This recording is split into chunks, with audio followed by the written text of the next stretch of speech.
Hi everyone, welcome to the fourth day, Art Day of Superposition Fremont's Theme Week Guest Speaker Series. Today's webinar will be recorded and sent to all participants who signed up, so please turn off your camera if you do not wish to be recorded. If you have any questions, please type them in the chat, and one of our moderators will ask our guest speakers about it during the Q&A session after each presentation. Now, I know you must be all eager to meet our guest speakers, so without further ado, let's all meet Jocelyn and Joyce, also the directors of the main superposition. Welcome, Joyce and Jocelyn. Okay, so let's all get started now.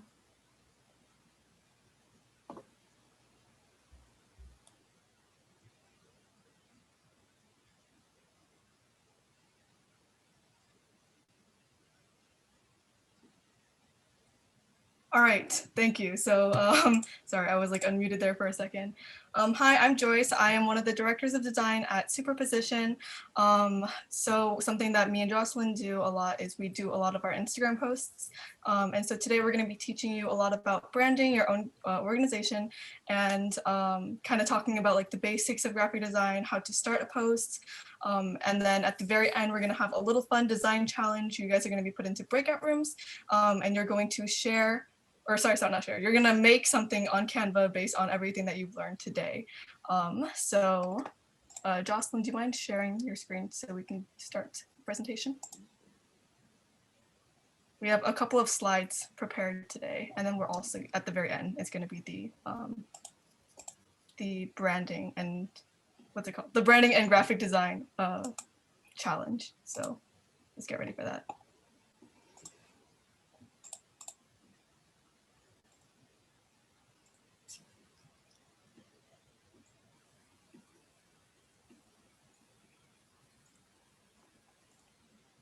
Okay, so like Joyce said, today we're going to be talking about branding and design.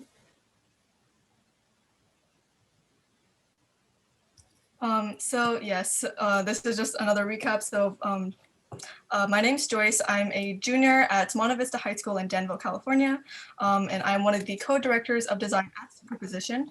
Here's just my social media, my Instagram and my LinkedIn. I'm pretty active on both of them, so just just reach out to me there if you need.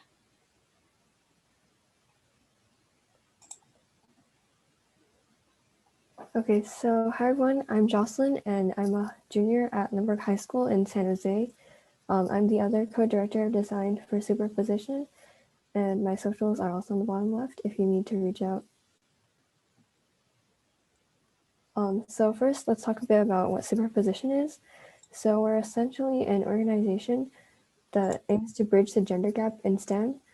We're an international nonprofit, and we've created opportunities for women in STEM in 44 plus states and 52 plus countries. We also host the Bay Area's largest all-women hackathon every year. And we currently have webinar series, chapter programs, and an Uber mentorship program. And if you're interested in starting a chapter, those are some links where you can apply. And we also have a community Slack, which is linked in the bottom right, and all of our other socials are there.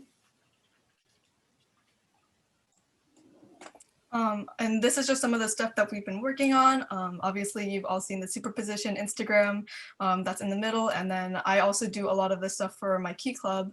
It's mostly experimentational, so anything I want to try out is what goes on my Key Club account. So here are just some, today we're just going to be talking about some stuff I've learned throughout the couple months. So before we start, I want to give a quick disclaimer. We haven't taken any formal art classes, and all the tips and advice we present today are based off our own experience. And also, please do not copy any of our designs or use the exact same elements or fonts or colors, because these were original designs that took us a long time to create. Yes. We also want to mention that this slideshow is created by our lead director, Stephanie Sue.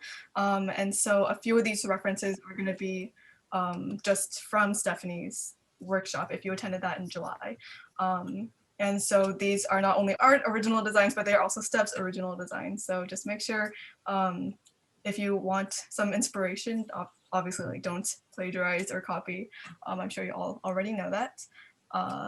And also, one more thing, we are not going to be sending out these slides at the very end. The link to the actual recording if you have signed up, or if you have filled out our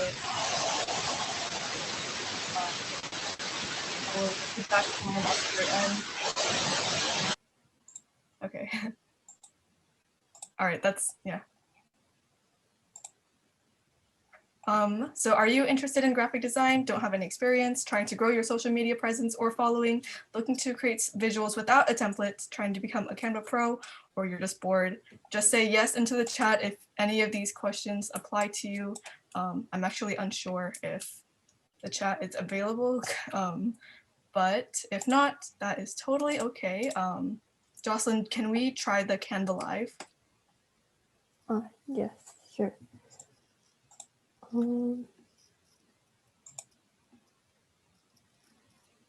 There's a feature on Canva. We're going to be testing this out today because it looks like the chat isn't working. It's called Canva Live. So while we're presenting this, then you can ask questions and we can answer them live.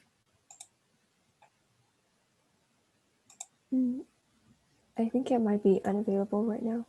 Oh, okay. I'll try it real quick.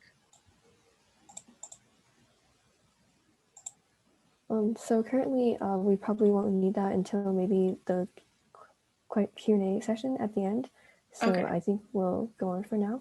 All right. So if you guys have any questions, just write them down so we can answer them at the very end. So these are just the things that we're going to be talking about today. We're going to go over first branding and then design. So first, you may have heard of the term branding, but you don't know exactly what it is. But it's something that's very important for any organization or company. So essentially, it's basically crafting an easily identifiable image for a company or organization. And there are several elements that go into a company's brand. So this is the full list.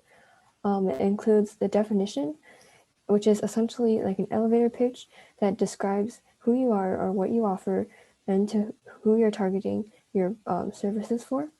Next, we have values, which are like your brand ideals or goals that you're trying to aim towards. We have a promise, which is a guarantee that you're offering to your audience about your services.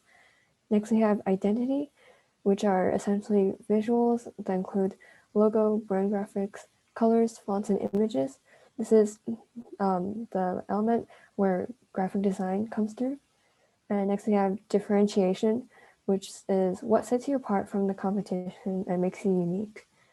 We also have market position, which is based on the quality and price of your competitors. And we also have messaging. This is kind of like a written version of the visual identity. It includes things like a tagline, positioning or promise statement, and a marketing copy. And next we have experience, which is how your audience interacts with you. And for every company or organization, you're aiming to provide the best user experience as possible. So here is an example of a type of brand which includes all the elements of a brand. Like for example, we have the brand voice, which is a couple of adjectives that describes the type of the goals of the company or what kind of image they want to put out. We have a brand message, which is like a longer version of the brand voice. We have things like their drive, fear, and strategy, which all describe exactly what they're trying to accomplish. And then the visual aspects include the color palette and the brand slogan and the example ad for Apple that you can see there. So all of these things together make up a company's brand. So now let's talk about our branding or superpositions branding. This is our full list of messages that we use to describe our organization. For example, our tagline, which is like a really short phrase that describes superposition, which is international nonprofit bridging the gender gap in STEM.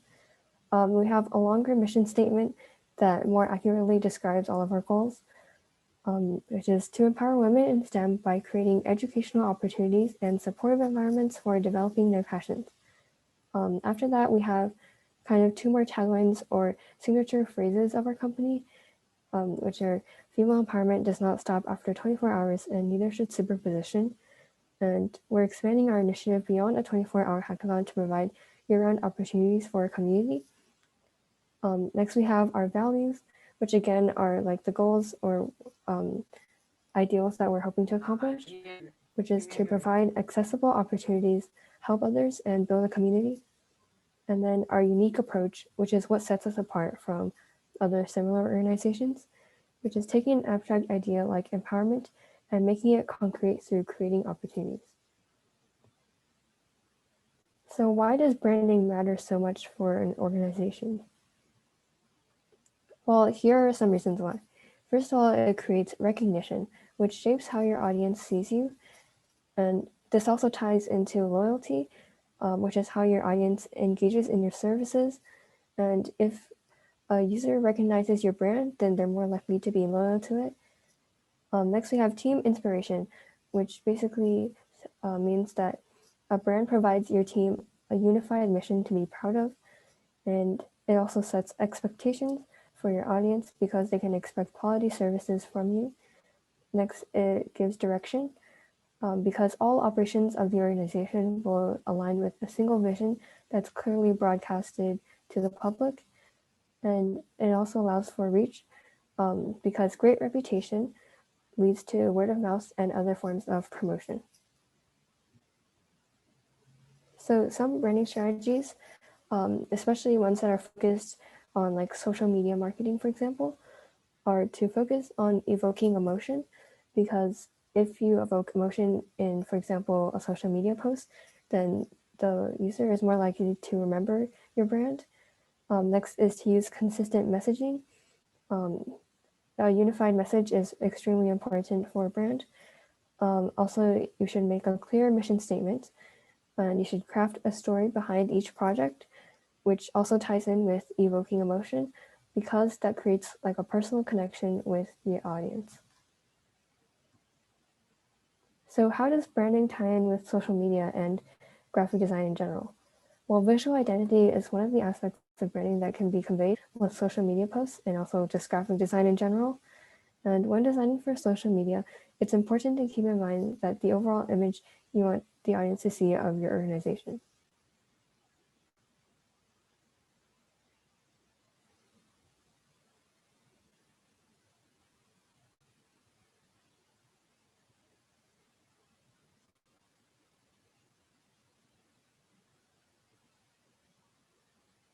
So next we'll be talking about design.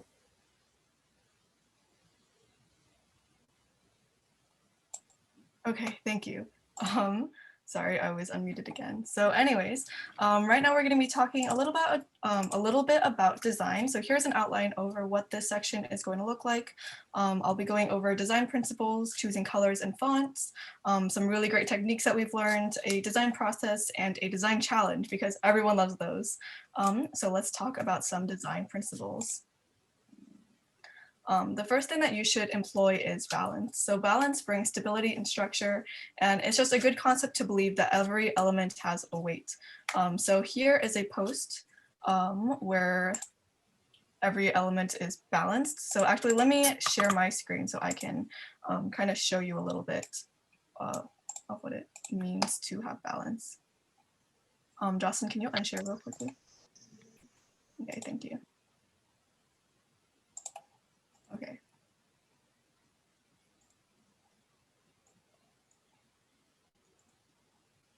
All right, can you all see my screen? We're gonna take that as a yes. Okay, perfect. So as you can see, this post, here's a post where balance was definitely utilized. Keep in mind that this is balance and not symmetry. Of course, symmetrical posts have balance, but they're also kind of boring to look at. So right here, this post is balanced because this computer monitor is on the top left and this binary is on the bottom right. And this is balanced because they are on opposite sides, horizontally and vertically. If I were to attach a weight to each of these, this post would not tip over because it is balanced.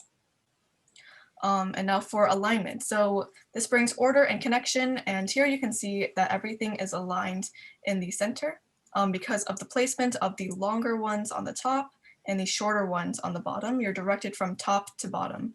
This is a concept called movement, which I don't really talk about here, but just make sure your viewer knows what to look at first.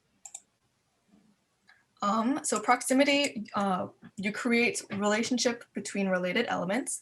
So in this post, we were giving away 4 games for superposition, and we wanted to make sure the viewer knew that these came in a set, which is why the games are kind of overlapping. They're also really bright, so they stand out, but you can see that all 4 games are one piece because they are overlapping. This set of text is also one piece, and the logo and the sponsored by is one piece. Here's some people we just found on Canva. We made sure they were all together, so you see it as one piece. And even though they are separate, they are still together because of these cohesive colors and these similar styles. And this is something that's called visual hierarchy. By giving elements extra weight through larger fonts and bolder colors, we can establish focus. So right here, you can tell exactly what the focus of this post is. And we want to tell you about our first chapters. Having this, this presenting up here, it's not super important. It's a pretty thin and kind of hard to read font, but it emphasizes that the important part is that you need to focus on our first chapters. So this is a post from the Ad Astra Instagram, which has a lot going on, but you can still tell what the focal point of the post is. And it's to learn about who Ad Astra helps. And you can tell because of these darker and larger fonts. This also demonstrates alignment because it is a square and everything is still aligned. And it's not symmetrical, but it is still balanced because if you were to attach a weight on everything, it would not tip over. All right, so we employed contrast in this post because we want you to read every word and not to get jumbled up with all the text. And you can clearly read it as mental health matters. This is a super important statement, so each word is a different color to help read it better. It's kind of hard to see on here, but this line art with the flower contrasts with the thick font and blends in well with the background. And then with this post, you can obviously tell that this post is about RBG, or Ruth Bader Ginsburg.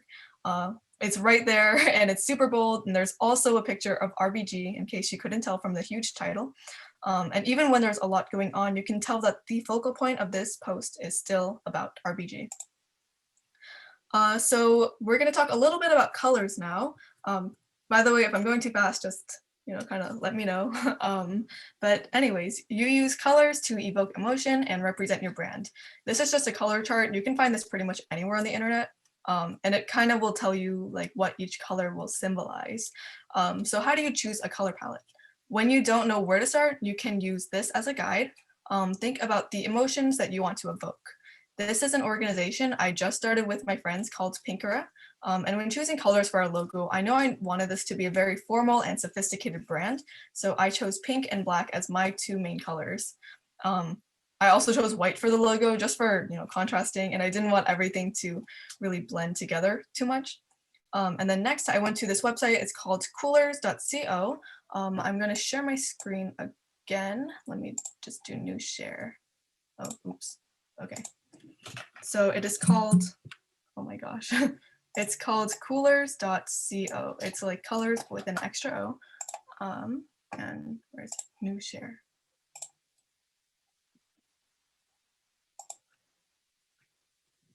So coolers.co. Perfect. Let's just wait for it to load. And this will pretty much just give you a kind of sense for choosing a, what's it called? Not necessarily a color palette, but choosing colors that go well together. So you're just going to click start the generator. And let's say that I already know I want pink in my color palette because I know that pink represents compassion. So, oh, perfect. This already has pink. So I can just choose this and then lock it. And then let's say I like these 2 together, I can lock this as well. And then I just press on the space bar and it'll generate new colors depending on what goes well together and what builds my brand. So I'm just going to keep choosing colors until I am pretty satisfied with the final color palette. And then, oh, it's loading. But as soon as you're done, now you have all these colors that are perfect for your brand. So that's just a little cool trick that I think is pretty neat when you're trying to figure out colors that you like. Okay, let me go back. Okay, so pick color schemes that you really like working with. When superposition first began, the original colors were kind of like a magenta, pink, black, and white. But Steph, our lead director, really liked the colors of blue, purple, and pink. So if you scroll through our Instagram feed, you can definitely see when the switch occurred. But the elements of the pink, purple, and blue and gradients, they have a really smooth transition. So it's not blatantly obvious. And of course, just make sure you use a consistent color palette, because if you're just using like a rainbow of colors every time and just completely different fonts, it messes with your branding a little bit. So you're gonna want to avoid that. All right, now for font selection. Choose fonts for headings, subheadings, and body, also known as copy. And also choose a variety of thick, thin, cursive, sans serif, and serif fonts. This is the font selection we have for superposition. This is the font we use for most of our headings, and you can see this cursive font on a lot of our posts. And for our subheadings, we usually choose between one of these. And when it comes to writing really large blocks of text, we choose one of these. So it's good to have variety, because if you're using the same fonts every time, it can get a little bit boring to the viewer. So you're gonna want to avoid using the exact same fonts like every single time. So here are some of Steph's favorite techniques. These are also considered a part of her brand though, so it's important not to steal or copy them, and especially not taking elements of them for your own in order to develop your own brand. We've definitely seen accounts take the word inspiration a little bit too far, so just make sure you aren't just straight up copying them. And the first thing is to use transparency to create visual hierarchy and fill the background. The more transparent stuff is not super important, and the stuff that is really important is the ones at full capacity, which you can kind of see right here on this team applications post. The next thing is to juxtapose bold and cursive fonts. You can see this bold font in all caps next to this cursive to contrast. And we also use a lot of squares and rectangles to create structure. So for this post, you can see that there's a lot of pictures. It's pretty messy, but having this square in the middle helps bring focus to the center and helps us remember that this post is in fact balanced. So here are just some of Steph's favorite elements, which is gradients, line art, flowers, and squares. This is all over Superposition's Instagram, so you can definitely see all of these reflected on our posts. All right, so now I'm going to be showing you guys some pretty cool Canva features. Let me just unshare my screen. Okay. Stop share. And yes, if you guys have questions, just feel free to ask them. And we're going to be having a Q&A section at the end. You can unmute, or you can just, turn off, or sorry, yeah, you can just unmute or turn off your mic. So let me share my screen again. Okay, so this is a feature where if you want to make your logo just one color.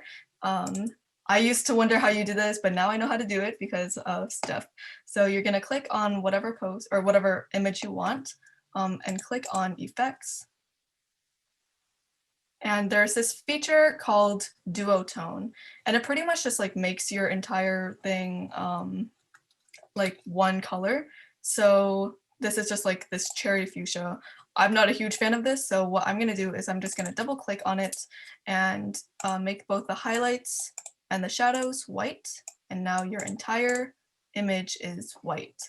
And let's say that you're not a huge fan of the just a white, and you want to make this kind of more within your own brand. So what we're gonna do, we're gonna copy,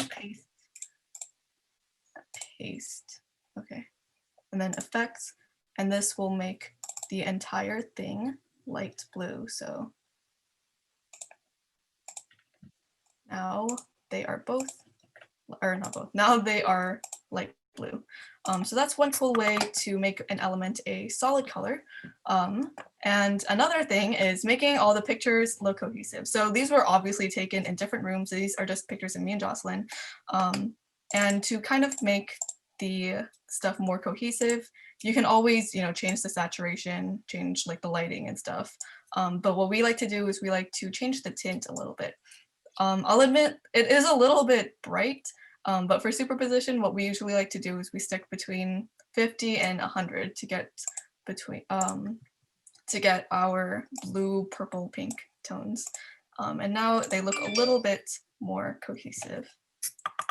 This next thing is to make sure that your images have even spacing.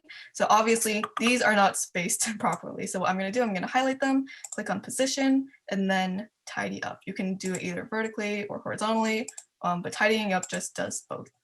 And then this is one. I kind of figured this out a few months ago. I'm sure there's an easier way, but this is kind of the most intuitive way. You just take a rectangle or any kind of shape, to be honest. And let's say that I want these two blocks of text to be right between here and the bottom. Then I'm just going to put this rectangle there and bring it up a little bit until it is with the middle of the rectangle, which Canva gives a line, which is pretty cool. I wish they had rulers and stuff, so it would be a little bit easier, but it's okay for now. And that is just one way to, that is a way to find the midpoint of stuff. Okay, let me reshare my screen because, all right.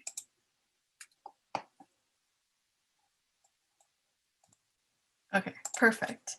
All right, so now that we're nearing the end of this workshop, I'm just gonna show you a little bit of how the design process works.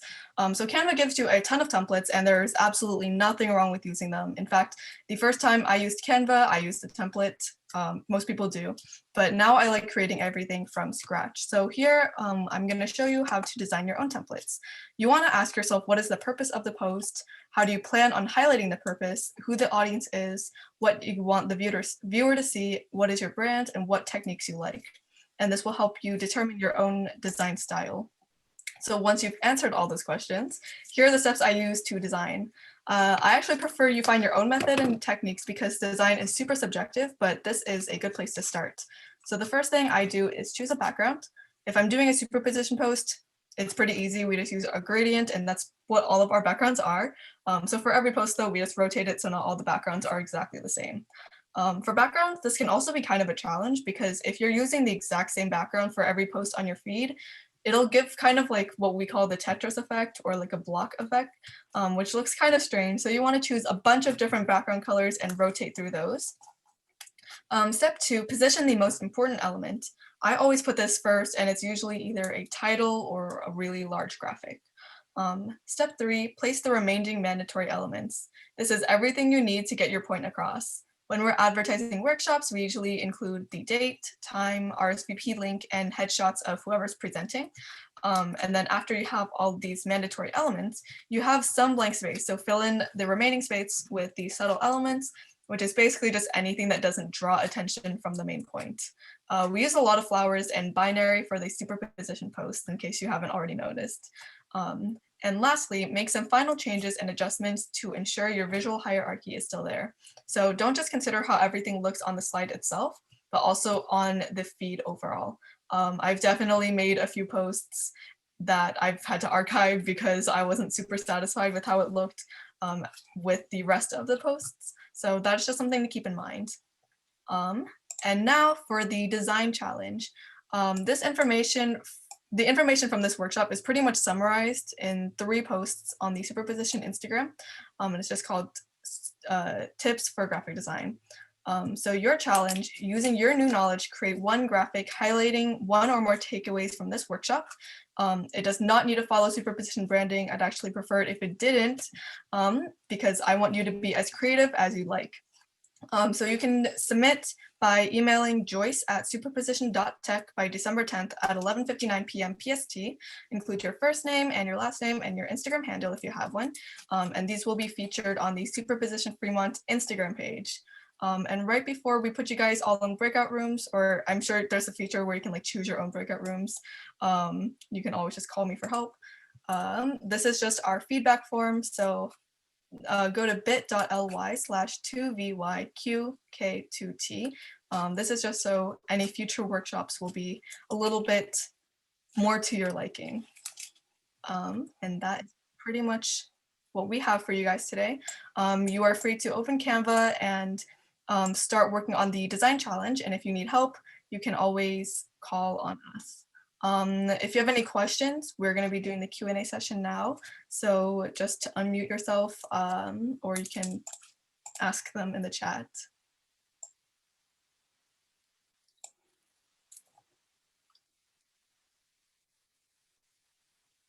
Okay, so I will ask the questions for the ones that are in the chat. So the first question is, do you have any tips on how to design a logo and how to like decide the different color schemes? I'm not a huge person for making logos and stuff. I kind of just choose whatever shapes look nice. But yeah, so that might not be the best for me. The superposition logo was actually designed by the very first lead director, which I think looks pretty cool. And when it comes to choosing colors, like I said earlier, make sure you choose colors that evoke certain emotions and make the viewer or audience feel a certain way or the way that you want them to. You can always just look up color charts and what different colors mean. That will help you. And of course, also going to coolers.co will help you find colors that match a little bit better. Jocelyn. Adding on to what Joyce said, for logos, there are like a couple of things that are specific to logos because of like their specific use. Like, for example, they should be scalable because they should have to fit like a social media profile image, for example, but they can also be on like a product or in like a larger version. And then they should be really memorable because if you think of one thing about a company branding, you would probably most likely think about its logo because it's supposed to be the most memorable and like out there thing for a company. Yeah. Okay, what a response. So another person is asking, does having a similar or the same color scheme benefit publicity? I'm gonna assume you're referring to having like a consistent color palette for your own Exactly. organization. Okay, yes.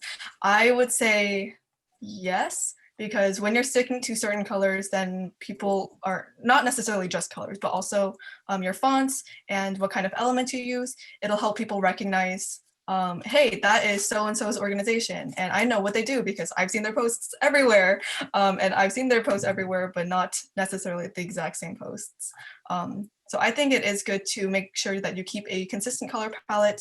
Obviously, that doesn't mean you only have to stick with one color. You can definitely have like 4 or 5 or maybe even 6 colors, just making sure that you are consistently rotating through them. Yeah. Okay, yes. And also, when you're creating flyers with multiple pages, how do you find the logistics, like, for instance, the date, time, and place, when a flyer has limited space? I personally think putting, especially for our workshops, I think putting date, time, and like RSVP link, they should be on the front page just because, you know, it's the first thing that people are going to see. And then later they're going to swipe if they want information or like just a little bit more info regarding what the event is going to be. So when it comes to having limited space, keep just a really brief summary or even just making your stuff smaller will definitely help. But yeah, it's pretty important to keep like what kind of, when you're promoting events, make sure you're, you know, putting what the event is, like what the name of it is, the date, time, where is it located, all that fun stuff. That should be on the front page. Mm-hmm. Also, I was wondering if you can move back to the last slide about the challenge. Yes. Okay, yeah, thank you. And also, this is a generic question. So where do you find the inspiration for your flyers? For instance, are there any accounts or artists that you specifically follow for your inspiration? Jocelyn, do you want to answer this one first?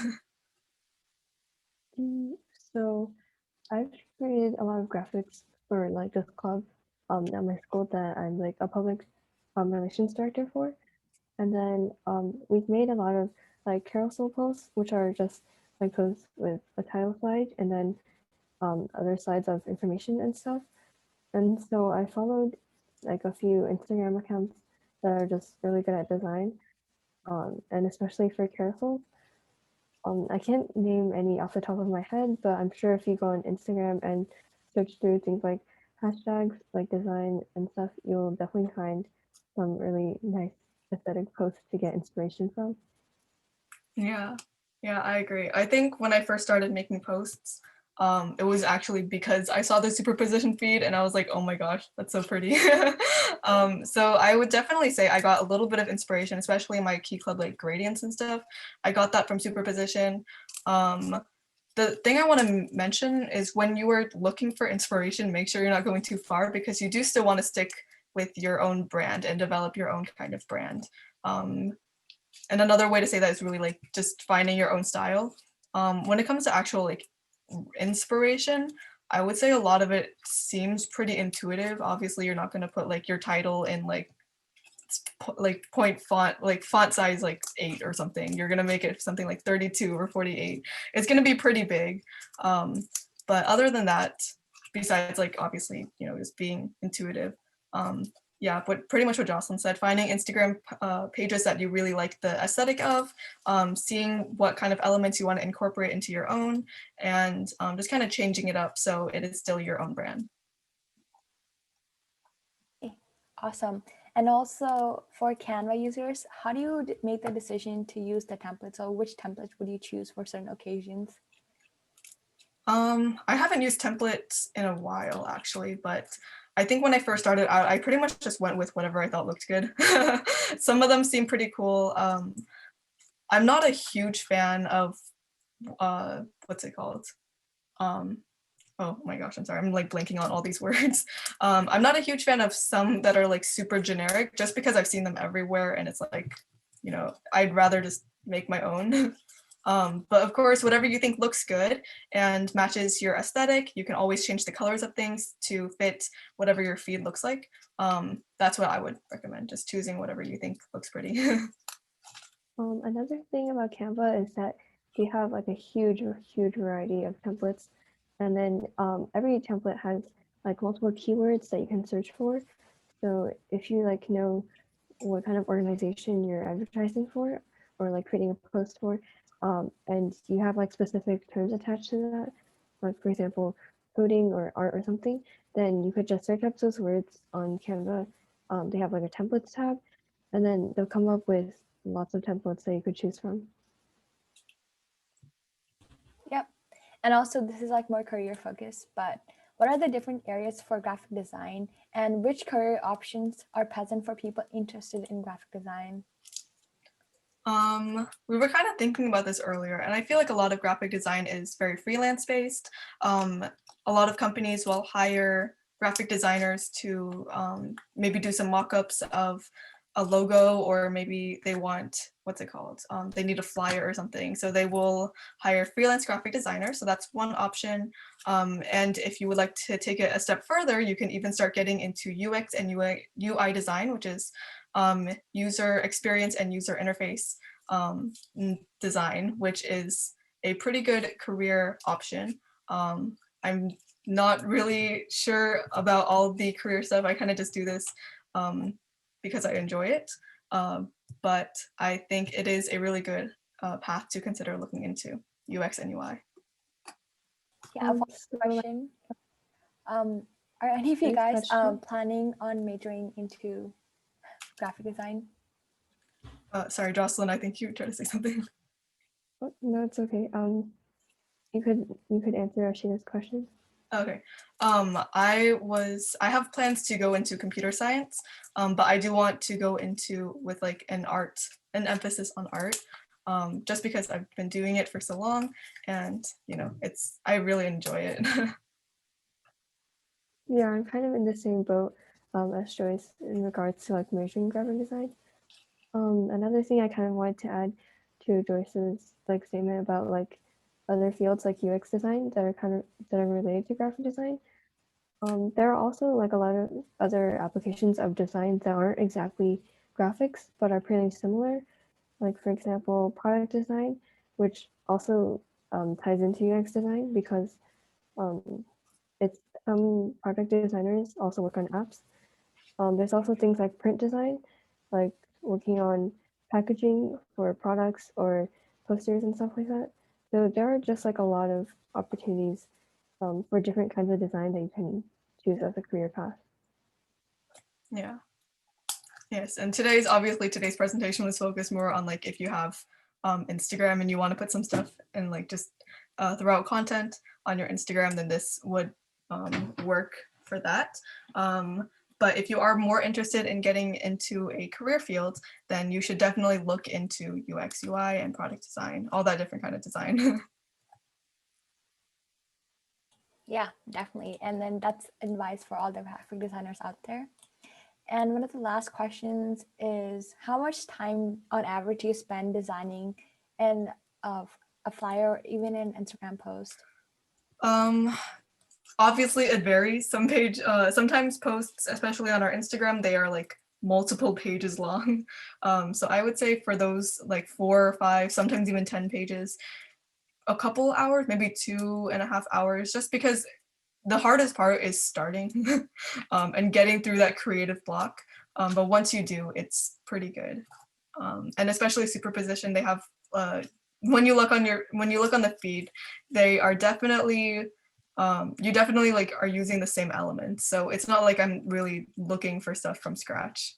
So, but for stuff like smaller stuff, I'd say maybe 30-45 minutes. I've gotten pretty quick at it. But sometimes I overlook some stuff, so I have to go back. Okay, awesome. And those were really good answers. Thank you for that. And also we'll have another kind of short Q&A towards the end, the second part. So for now, we'll be taking a quick short 5-minute break, and then we'll get right back into the webinar. All right.